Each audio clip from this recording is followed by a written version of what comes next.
What is up, Packers fans? Happy Monday. Welcome into an all-new episode of the Pack-A-Day Podcast. I am your host, Andy Herman. You can follow me on Twitter at Andy Herman NFL. You can find the podcast at Pack-A-Day Podcasts. Thank you so much for being here today. We're going to be going over some things that we learned about the Packers this offseason. We have all of these grand ideas of what Green Bay needs to accomplish going into each offseason, and this offseason was no different. Packers had to go find a big-time pass rusher. Didn't happen. Green Bay Packers have to go and get a number one wide receiver. Maybe they ended up with one, but they certainly did not go after a well-established wide receiver like a Devontae Adams or a DK Metcalf. At least they did not come out with one either via trade or in free agency. We thought they had to go and attack corner aggressively, either via free agency or the draft. Well, they did sign Nate Hobbs in free agency, but they didn't draft anyone at corner up until Micah Robinson in the 7th round. Clearly, they needed to, upgrade defensive tackle and bring in somebody new, whether it be a run stuffer or maybe a new pass rusher on the interior. No, not really. They let TJ Slayton walk, and then, they go and get Warren Brinson in the 6th round.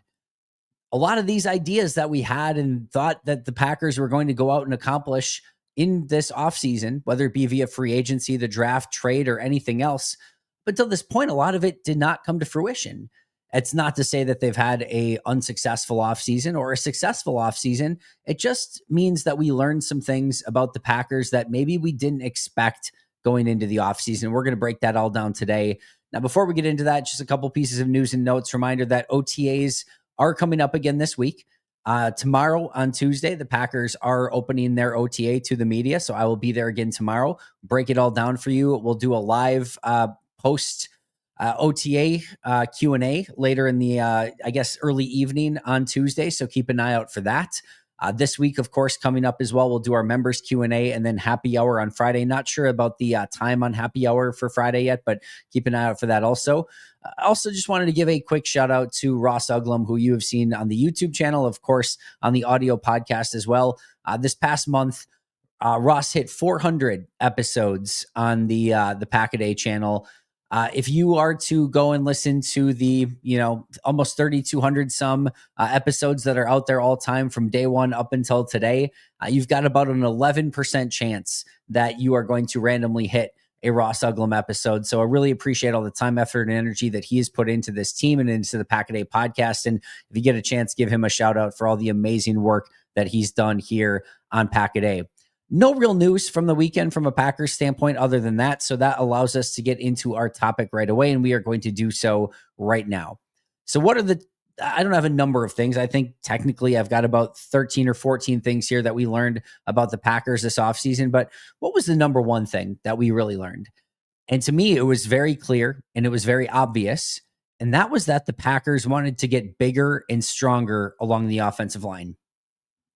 I don't think anyone is going to debate you when you come to this conclusion, right? Now, the Packers added 3 primary offensive linemen in this offseason. There's a couple other ones, Trey Hill, some undrafted free agents, etc. But John Williams in the 7th round, Anthony Belton in the 2nd round, and then, of course, Aaron Banks in free agency. If you look at the Packers roster right now, the heaviest player on the Packers roster, as we speak, is 335-pound Anthony Belton. Then you have Nasir Stackhouse, who they signed as an undrafted free agent at defensive tackle. Their next heaviest player is Aaron Banks at 325 pounds. Then you have Rasheed Walker and Donovan Jennings at 324 and 323, and then John Williams at 322. So you've got 3, 4, 5, 6 of your heaviest Packers on the roster. 3 of them were added along the Packers offensive line, either via the draft or as a primary free agent. Again, Anthony Belton being the heaviest player on the roster, Aaron Banks being the 3rd heaviest, and only, again, Nasir Stackhouse, who probably may or may not make the team, right? Probably leans a little bit more towards not, but you very well could end up with it being Banks and Belton being the 2 heaviest players on the Packers roster. They decided that they needed to go out and kind of remake this offensive line in real time. Now, this may not hit immediately, right? Aaron Banks is going to start. We know he's going to play a lot of games. Anthony Belton may not play this year. We could still see Zach Tom, who's not the biggest guy in the world at right tackle. Well, we know we're going to see Zach Tom, who's not the biggest guy in the world at right tackle. Elton Jenkins is moving to center. We could still see Sean Ryan at right guard, Rasheed Walker at left tackle. Neither small players, but this might primarily just be Aaron Banks this year. I don't expect to see John Williams playing out there a ton, if at all. Hopefully, if everything goes according to plan, he will not be out there. To me, though, this was a real indicator throughout the course of this offseason that the Packers wanted to get bigger, stronger, and more physical on the offensive line. Anthony Belton is big, yes. Now, he hits a lot of their movement traits and all the other things that they look for, but his demeanor is also that of a mauling, physical, nasty offensive lineman. I think you're going to love that when you watch him play. Now, Aaron Banks doesn't necessarily have that, but he has got a very fun moving style with great size. He's a dancing bear, and he can get to his space, and he's a really good run blocker. That's going to pay dividends for Josh Jacobs in this offensive line. Moving Elton Jenkins into center and having him take over for Josh Myers, who in my opinion was the worst run blocking offensive lineman that they had this past year. Those things matter. And we saw them again in real time throughout this offseason say, we need to be different along the offensive line. I love the upgrade. I love the change in philosophy. And I think it does coincide with Josh Jacobs coming to this team and just having a little bit more of a rough, physical, downhill style with Jacobs that maybe they had with Aaron Jones. And I want to be clear here. I'm not differentiating and saying that Jones is better than Jacobs, Jacobs is better than Jones, or anything in between. I'm just saying for this style and with what Jacobs brings to the team, I do think going a bit more physical, a bit more heavy, a bit more mauling up front is a really fun change of pace. And I think it's going to help them in goal-to-go situations and in the red zone. I think it's going to help them in short yardage and just even on early downs, right? We saw last year Josh Jacobs had to do a lot of the heavy lifting in the run game on his own. And he was worth it. He could do it. But what he did is he took a lot of plays that should have been -3, -2, -1 yard runs and turned them into 2, 3, 4 yard runs. And turning a -3 yard run into a 3 yard run is a big deal. It may not seem like it, it's just a 3 yard run, but it is a huge difference between 2nd and 7, 2nd and 6, and 2nd and 13 or 2nd and 14. That is a big time difference. And Josh Jacobs did a lot of that. But all of a sudden, if your offensive line starts blocking better up front, and instead of what should be a 3, 4, 5 yard gain, he's now turning those into 15, 20, 40 yard gains, that's going to change things quite a bit as well. Changing that line where he first gets contacted from maybe 3 yards behind the line of scrimmage to 3 yards in front of the line of scrimmage could pay massive, massive dividends. In order to do so, they said we need to get bigger, stronger, more physical up front. Again, how much that plays a factor into this year outside of Aaron Banks, we won't know. It's going to take some time. But I do think we saw a difference in exactly the type of player that they wanted all throughout the offensive line. And again, I think we really learned that they wanted to be different. And this was not just some happenstance. Well, Aaron Banks just happened to be the best guard in the line, or Anthony Belton just happened to be. No, this was premeditated. This is exactly what they wanted. They went out and executed on it and got much, much bigger along the offensive line. Number 2 is we learned that they were not complacent at wide receiver. Now, Goody said on multiple occasions that they would have felt comfortable going into this year with the same wide receivers that they had. I think I do believe that to some extent. I think if we sat here today and it was still Dontavian Wicks, Romeo Doubs, and Jaden Reed as your primary wide receivers, with Christian coming back at some point, McCole Hardman and Malik Heath and Bo Melton fighting it out for numbers 4, 5, and 6, really, up until the point where Christian Watson comes back. I could see a world in which maybe that would have taken place. The truth is also, though, that Green Bay did not feel like they were set at wide receiver, whether that be now or in the future. Like they could just set it and forget it. And I think if you look back a year with how excited we were about the wide receivers in 2024 going into that year, coming off of a really fun 2023, take Christian Watson and put him aside because of the injury. If Romeo just looked as good as we hoped he would have looked a season ago, and copy and paste that same sentiment for Jaden Reed and Dontavian Wicks, I'm not sure we would have seen the same enthusiastic vigor of getting a wide receiver in the 1st and 3rd rounds. Not saying it's impossible, not saying that they wouldn't have, and a part of it might just be best player available. We're going to talk about that in a moment. Part of it might just be that they also want to look at the opportunity to move on from some of these players before they have to give them big contracts and all those sort of things. It could just be Christian Watson's injury as well. But the fact of the matter remained is whether or not they felt that they were telling the truth and how they felt comfortable at wide receiver with what they had, they also were not at the point where they could just overlook talented wide receivers that came to them. And in the first round with Matthew Golden and in the third round with Savion Williams, they were willing to say, you know what? We think that they can add big time value to this team, and we are going to try to get better and have a ton of competition at wide receiver because we were not good enough in 2024. And again, maybe it's a little bit more happenstance with just the players that ended up being on the board. That could be the case, but I still feel like in a different world, in a different version where those wide receivers played better this past year, they don't do the same thing, regardless of, grade on the board or things like that. This was a true indicator that, hey, Romeo Doubs, Dontavian Wicks, Jaden Reed, you're going to have to earn your spot on the field this year. You're going to have to continue to compete to get your targets. And if you're looking for big contracts in the next year or two when you guys become available, you're going to have to go out and earn those too, because we're going to have other options that are available. We just spent a first rounder and a third rounder, and those guys are coming for your spots. So the message to me was loud and clear. We are not good enough at wide receiver, and this is going to upgrade us in some real way. And I'm all for the competition, and clearly Green Bay was as well. They love the competition. We know that, but they also did not stay status quo and were willing to do what it needed to take in order to get that competition to where it needed to be and just be better in that wide receiver room. Number 3 is that the Packers believe Demarcus Coington can fix the defensive line. Former Patriots defensive coordinator, has had a ton of success in New England working under Bill Belichick. He also is very well versed in numerous fronts, whether it be 3-4, 4-3, over, under, whatever you want to use. He is familiar with it. They did a little bit of everything in that Bill Belichick system. And he's, if you work with Belichick on defensive football, you usually have a pretty good PhD in defensive football if you've picked up enough from him. He's the master of it, of course. And the fact that Coington comes from that tree is a good sign.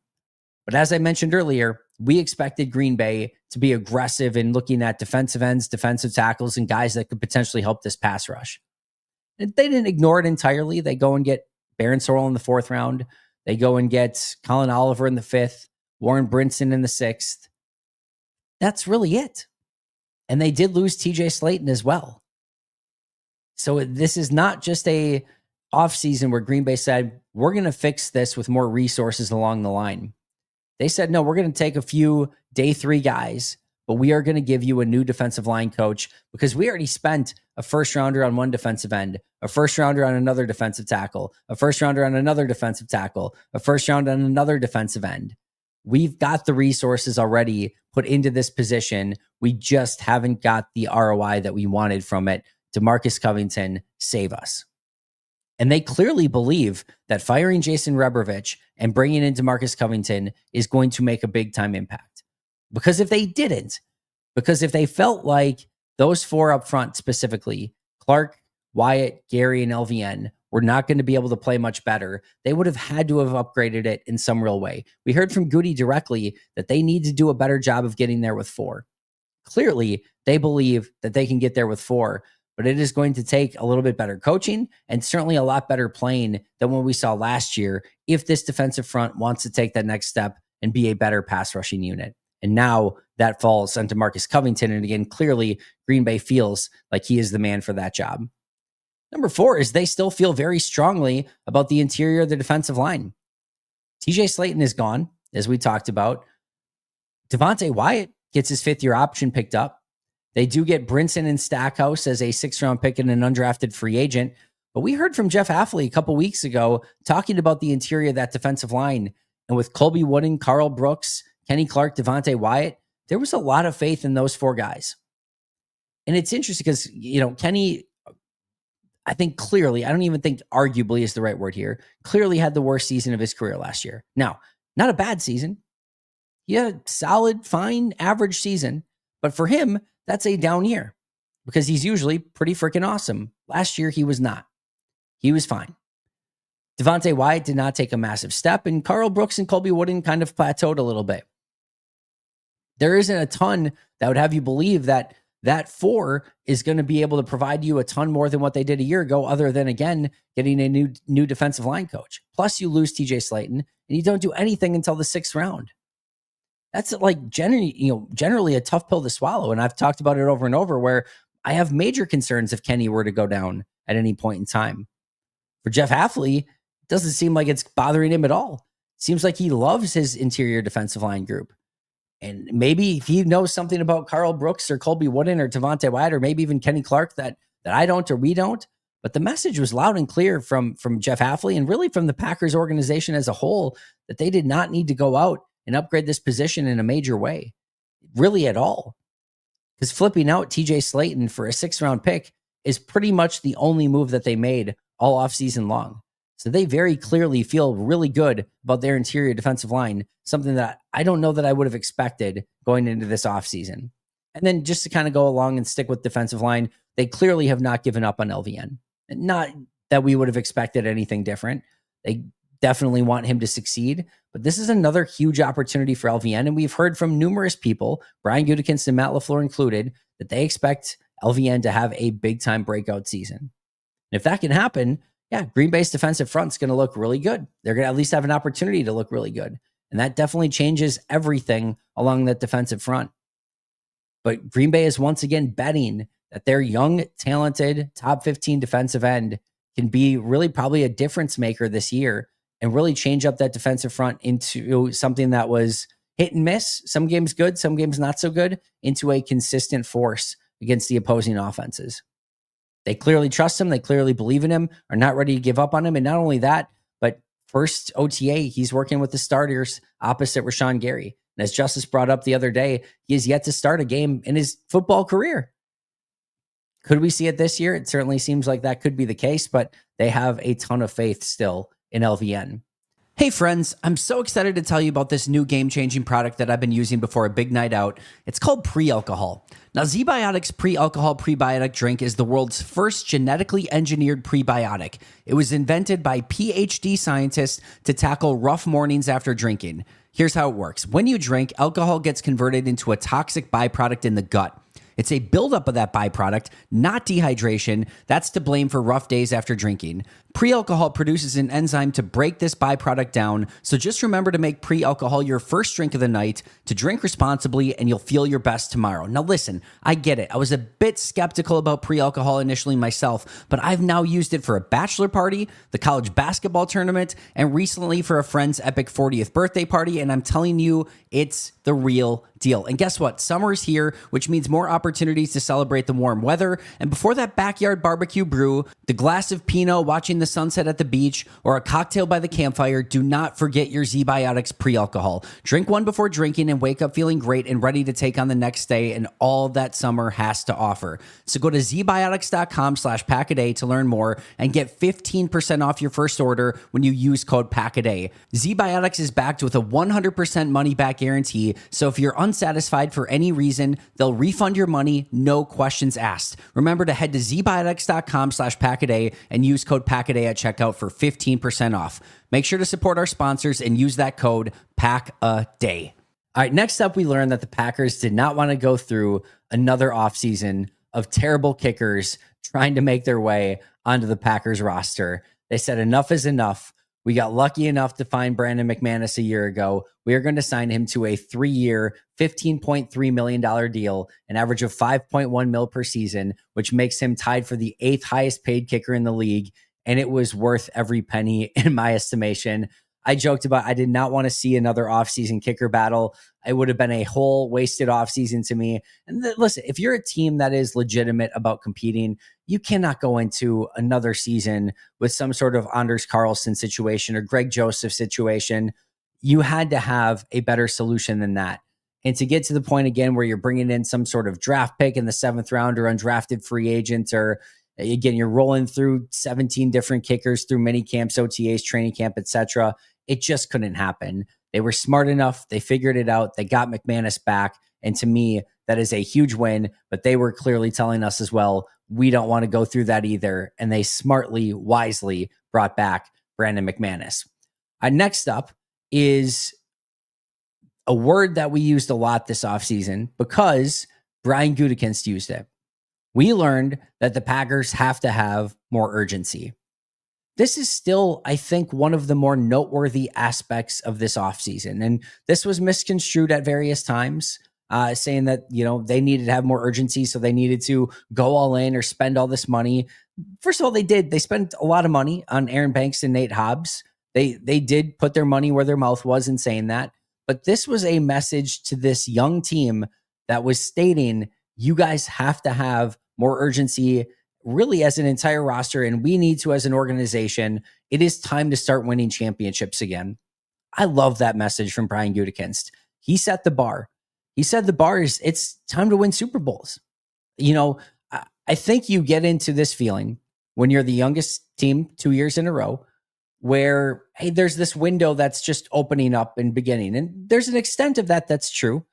They still have that. But also, Brian understands that coming up in the near future are some of these young players that are very talented that are going to have some big time contracts. And you already know Zach Tom, Rasheed Walker, Sean Ryan, Romeo Dobbs, Christian Watson, of course. We can go on and on. There are numerous free agents coming up this next offseason. This team will look quite a bit different next year just from the, free agents that they lose. Maybe they pick up one or two. They're, of course, going to have a whole nother draft next year, but this is going to be different. And they need to figure out right now that they have a really fun, talented, young roster that is ready to go out and compete.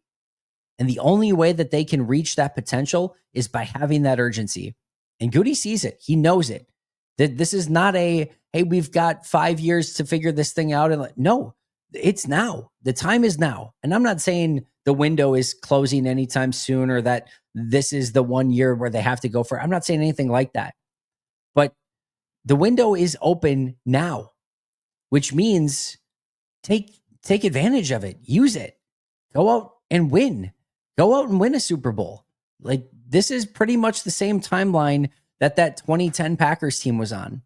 The 2010 Packers team had a lot of talent. I'm not saying that there's necessarily, quite the same level of the Nick Collins and the Charles Woodsons and the, Tramon Williams and how he played that year. Of course, Aaron on offense. Like, there was a lot of massively talented players. We could go a lot longer than the 4 or 5 guys that I just mentioned, but that was a really great team. But that window wasn't expected to be quite open for them yet. And they smashed it down and said, we're coming right on through. We're winning this thing right now.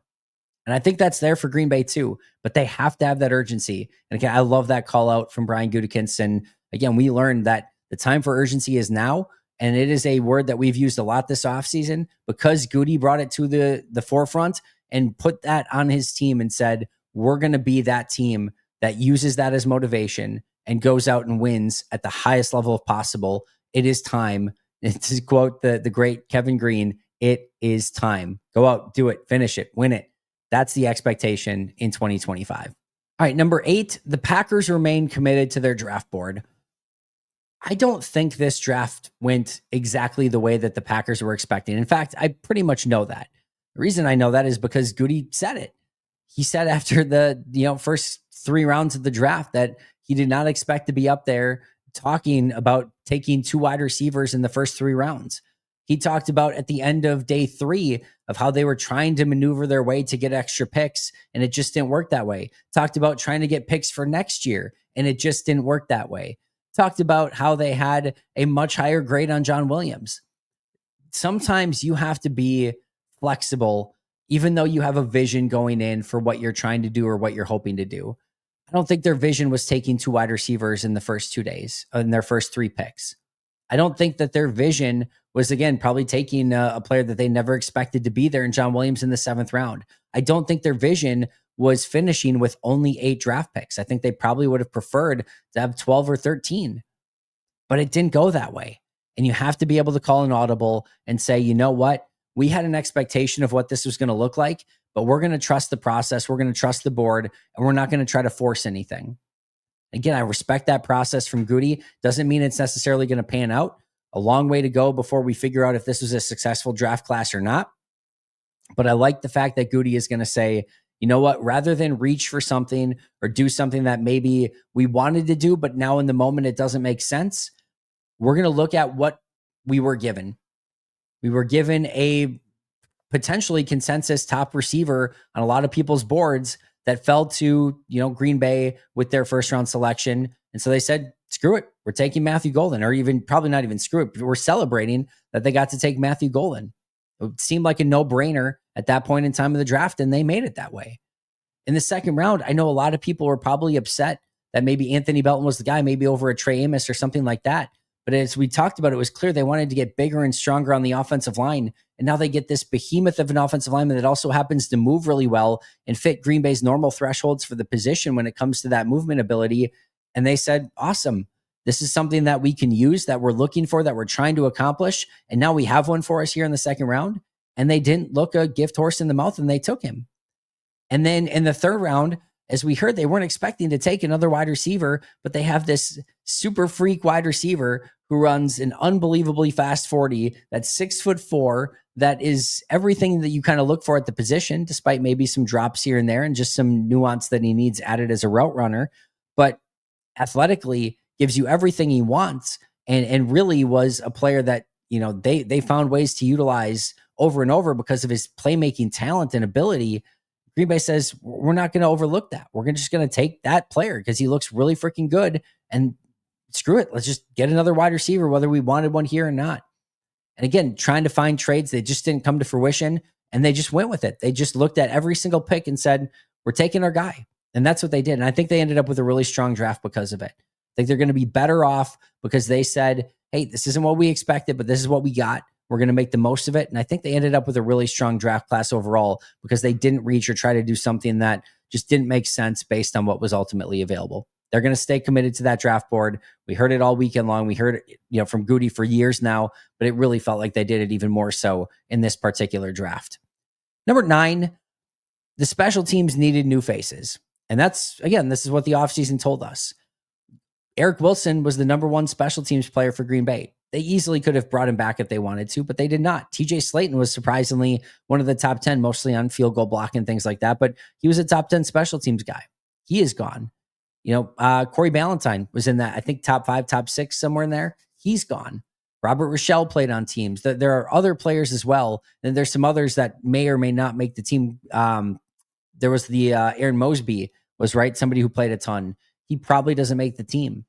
They needed some new faces on special teams, and Green Bay said, yeah, we know, and we're going to go get those guys. Isaiah Simmons and Christian Welch at linebacker are 2 primary special teamers. Welch is going to have to find his way onto the roster, but if so, they found 2 pretty big special teams players there in those 2. McCole Hardman as a potential punt returner and kick returner. Savion Williams can return some kicks. Colin Oliver, he really projects as a big-time special teams player. Micah Robinson and Nate Hobbs have that ability as well. They knew that the special team still hasn't been good enough, and they really needed to go out and address that in some way. And I feel like they did that with especially Hardman as a potential punt returner, but really some coverage guys as well. And I think Isaiah Simmons really has the ability to be a really freaky, fun special teams player for Rich Bisaccia and company. Number 10, the Packers told us that they still have a lot of faith in Luke Musgrave. We heard that during press conferences, but also we're starting to see a little bit, more two tight end personnel packages, even in the OTAs last week. Not that that's ultimately telling, but we definitely saw some of it this past week. We heard from Adam Stenovich that they want to be able to use a little bit more 2 tight end sets. And maybe more telling was the fact that they did not go and get a tight end really at all. They brought John Fitzpatrick back. That was it. With Ben Sims not really taking that step and John Fitzpatrick just kind of looking like a back of the roster tight end, if they were starting to lose faith in Luke Musgrave, or just feel like, hey, these injuries, they're just going to keep happening, they'd probably invest in that position a little bit more. Instead, they did nothing, absolutely nothing other than bring back John Fitzpatrick. This is still Tucker Kraft is number 1, Luke Musgrave is number 2, and then everyone else is going to be fighting it out for number 3. But if they had any question in Musgrave, they could have looked at some trades. We heard some Kyle Pitts and Jonnu Smith rumors recently. We'll see if any of those actually happen, but they could have tried to get into that. They could have drafted plenty of tight ends all throughout the draft, and instead they stayed status quo, kept with what they had, and that I think shows a lot of faith in Luke Musgrave. Number 11, similar dynamic here, but instead of Musgrave, just their stable of running backs. They clearly felt great. They only get 2 undrafted players, Amar Johnson and Jalen White, and that's it. No veteran running back signing, no draft pick at the position. They just said, hey, we've got Josh Jacobs, Marshawn Lloyd. two really talented running backs in Christopher Brooks or Chris Brooks and then Emmanuel Wilson. We don't need to do anything else there. Yeah, if the right running back maybe would have fell to them, maybe they would have taken one just based off of value, but they clearly felt good about their running back room, didn't try to press anything, stuck with it, and I think rightfully so. I really love that stable of backs, and they should be really well-rounded going into this season. Number 12 is we learned that Jeff Hafley may not be around for long. Maybe that's aggressive. It's telling to me that Jeff Hafley, after 1 year of being an NFL defensive coordinator in Green Bay, already received a head coaching interview with the Jets. I don't know how close he was to, even like a finalist or a top 3, top 5. We don't know that, right? And he got, out of all the coaching jobs that were out there, he did only get one interview with the Jets.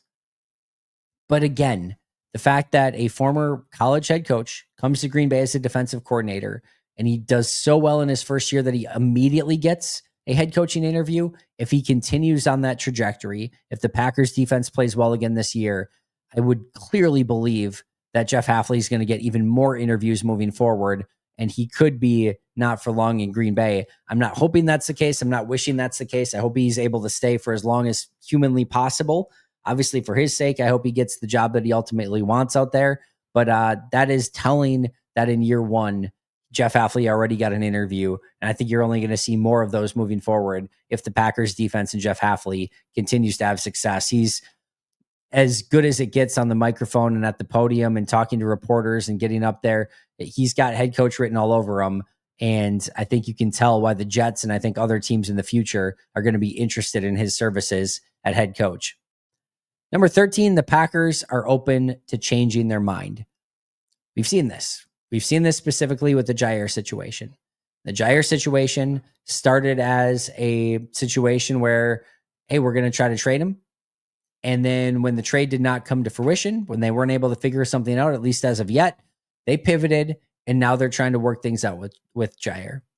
And a contract per Matt Schneidman, a contract restructure or renegotiation is on the table. They have made some sort of, offer to Jair to kind of figure something out, some sort of compromise to have him back in Green Bay. What at times earlier in this offseason felt like an impossibility, now feels like a legitimate possibility that he could be back in Green Bay. No deal signed, sealed, and delivered, no guarantee that he's back, but it just shows you that Green Bay is willing to pivot if even, through them trying to get rid of Jair, trade Jair for something. I don't think get rid of him, but trade him for something. If that doesn't happen, they're open to figuring out or reconciling or whatever that thing might be to still try to either get value for Jair or just realize we're not giving him up for nothing. And I think that ability to pivot and live in the moment and understand that, hey, sometimes factors change things. Maybe not getting the amount of corners in the draft and again, not getting any sort of real trade offer that is acceptable to them for Jair, that has seemingly changed the calculus a little bit. They've been willing to do so. And now we may end up seeing Jair actually back in Green Bay. And last but not least, the last thing that we learned is that the Packers are able to host one hell of an NFL draft. And I'll just say this, it's big for Green Bay and it's big for the Packers because there was always this question of would they have the infrastructure to host something like this? And the answer is clearly, obviously, yes. And I don't know, I think that will mean another draft in Green Bay down the road. Probably not for a while yet, probably not another, decade or two. Maybe Packers get a new stadium at some point and it's kind of combined into that. But whatever the case may be, not new stadium, but another renovation, I should say. Whatever the case may be, I do think they've earned another opportunity for that, or maybe a combine, maybe whatever that thing might be. They showed that they can handle whatever the NFL wants to give them. Probably not. I mean, I know they're not going to get a Super Bowl. Whether they could handle it or not might be another, conversation in and of itself. But they did unbelievably well and showed the NFL, hey, give us what you got, and we're going to be able to handle it moving forward because the NFL draft is a massive event, and Green Bay handled it with flying colors. So these are the 14 things that we learned this offseason about the Green Bay Packers. Number one, that they wanted to get bigger and stronger along the offensive line. Number two, that they did not feel complacent at wide receiver and felt like they could get better and did ultimately, I think, get better. Number three, that Demarcus Coington can fix their defensive line. Number four, that they feel more strongly than I think a lot of us expected about the interior of their defensive line. Also, they have not given up on LVN as a defensive end and feel still confident about him and that he can have a breakout year. Number 6, we learned that they did not want to go through another kicking battle. Number 7, that they have to have more urgency. Number 8, that they remain committed to their draft board and picking the best player available. Number 9, special teams needed some new faces. Number 10, the Packers still have lots of faith in Luke Musgrave. Number 11, they feel good about their running back room and did not really need to add anything of value whatsoever. Number 12, that Jeff Hafley may not be for long, and Green Bay is going to have to be aware of that because he's probably going to continue to get head coaching candidate interviews. Number 13, that the Packers are open to changing their mind when they don't, when something doesn't necessarily go according to plan. And number 14, that the Packers are capable of hosting one hell of an NFL draft. That's going to do it for me today. Thank you so much for joining me. Always appreciate you guys. I'll be right back here tomorrow talking Packers OTAs. Shout out to our All-Pro and Hall of Fame members, Most Hated Minnesotan, PJ Wynn, John Wild, Brandon Paletta, Boom Handle, Donald Lee, Lori Lord, Baby QB, David McCluskey, Donald Decker, Alex Wong, Peter Rataka, Jay Zimmerman, B. Brown, Puerto Rican Packer, Dan Guessford, Dylan Pat Scott, SoCal Pack, Chris Rager, Izzy Roberts, Ian Ewing, Jay Koner, Carlo Delgado, Willie Winkle, Single, Jen Wright, The Gable Storm, Matt Geiger, and Pack Attack Cast. I'll see you guys tomorrow, but until next time, and as always, go Pack Go.